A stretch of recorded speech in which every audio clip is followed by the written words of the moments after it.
Nagbabalik ang PTV Balita ngayon.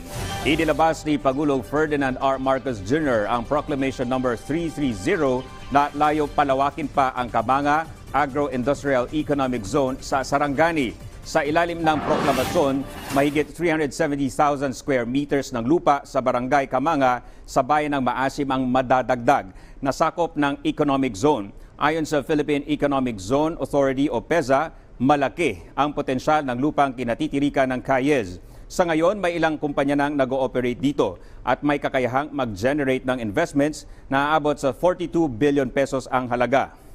Samantala, tiwala pa rin ang PEZA na marami pang economic zones ang maitatayo sa ibang lalawigan na daragsain ng iba't ibang industriya. Hinilala ni Pangulong Ferdinand R. Marcos Jr. ang potensyal ng pagpapalitan ng tourism practices ng Pilipinas at ng bansang Montenegro na maaaring magdala ng benepisyo sa ekonomiya ng dalawang bansa.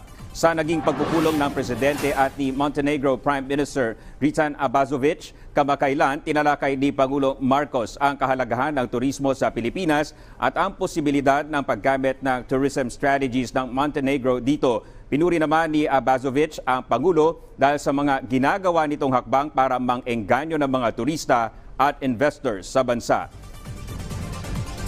At yan ang mga balita sa oras na ito. Para sa iba pang updates, i-follow at i-like kami sa aming Facebook at Twitter sa @PTVPH. Ako po si Dominic Almelor.